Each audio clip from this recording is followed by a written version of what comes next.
Hey, Pastor Tom here. Each week for the next 3 weeks, as we explore these big ideas of God's dreams and sort of dreaming God's dreams as a church, we'd like to share some video clips with you that help us to get a better grasp of the issue. Of course, this week our issue is water. And I've got my friend Mike here to help us understand something about water, give us a little illustration about water. What you got there, Mike? I actually got about 5 gallons of water. I figured it'd be interesting to see how much 5 gallons actually is and how heavy it is.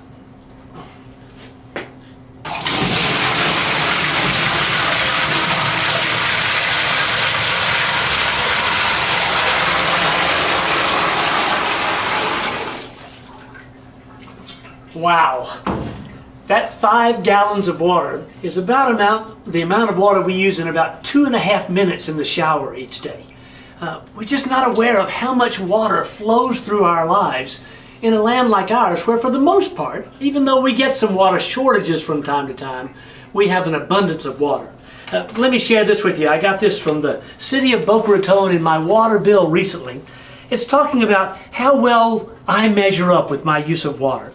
And it says that if in any given day, Jana and me use 160 gallons of water or less, we're doing excellent job of conserving water. That's 80 gallons of water each is excellence. It even says that we're doing good if each day each of us uses less than 150 gallons of water. That's just overwhelming to me. So we found a video clip that kind of shows what would happen if this water wasn't readily available to us. Let's take a look.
Obviously, you and I don't live like that.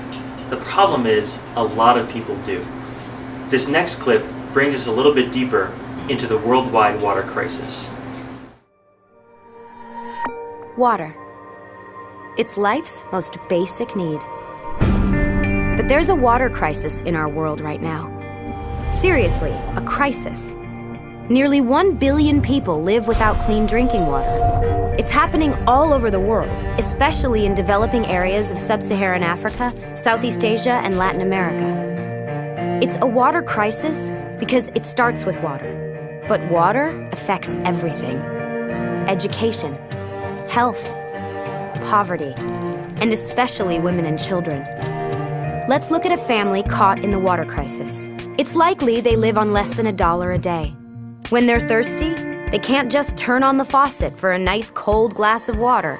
They don't have a faucet. Instead, the women and children go off to collect water. Many walk up to 3 hours a day to the nearest swamp, pond, or river to gather water that's been sitting out in the open, exposed to all kinds of germs. Time spent gathering water is time they can't spend learning to read, write, earn an income, or take care of their family. Some women in sub-Saharan Africa spend more time collecting water than any other activity they do in the day. And the walk isn't just hard, it's dangerous. The women are alone and burdened with 40 pounds of water. Many get hurt. Sometimes they're even attacked. When they make it home, the little water they've collected isn't clean. Some families know their water is contaminated with germs that cause diarrhea, dehydration, even death. But what choice do they have? Kids, especially babies, are affected most by these germs. About every 19 seconds, a mother loses one of her children to a water-related illness.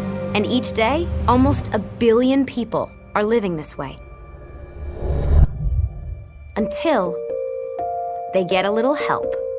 The water crisis is solvable. There are solutions. Some are brand new and innovative, like water filtration systems. Some are age-old, like drilled or hand-dug wells. These solutions bring clean water much closer to the people who need it. A safe water project near a village restores hours each day to a person's life. This time, it's opportunity. It's freedom to go to school and get an education, to work or start a business, to raise a family. Africa alone could save 40 billion hours each year. That's the entire annual workforce of France. Clean water means less disease. That's less money spent on medicine, which means more money for books and school uniforms. And if the water project is built near a school, it can increase attendance, especially among young girls. The water crisis is vast, but we can solve it. Just $20 can provide one person with access to a clean water project in their village. And this will mean more than clean water. Because water changes everything. Join us. You see a video like that and it's can be kind of discouraging or kind of guilt-inducing to see people having to struggle at that level for something as basic as water.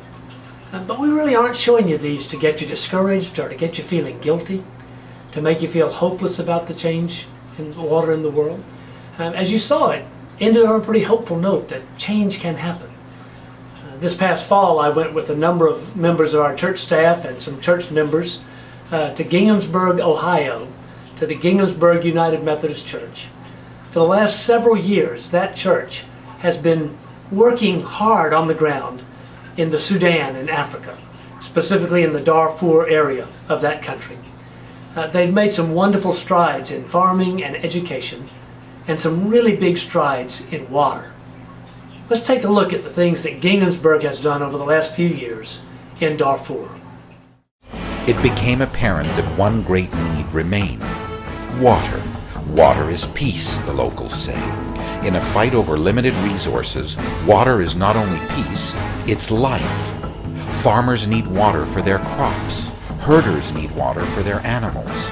Mothers desperately need safe, clean water for the health of their families. And when the only available water looks like mud, something must be done. At Christmas 2006, the people of Ginghamsburg pushed themselves even further. $1 million was given for the rehabilitation and construction of safe water yards. These water yards accomplished two goals. One, to reach deep below the Earth's crust to extract clean, uncontaminated water. And two, to separate the human source from the animal source of water. Water yards were intentionally built near schools, continuing efforts to prioritize the health and wellness of children. Consequently, there was a dramatic drop in waterborne disease. As a result of these wells, 75,000 people gained access to clean water, and sanitation education ensued with the construction of permanent and temporary latrines. In 2008, one town, previously obliterated by militia attack, was completely rebuilt. Water yards, schools, and agriculture boosted the town's population to over 20,000.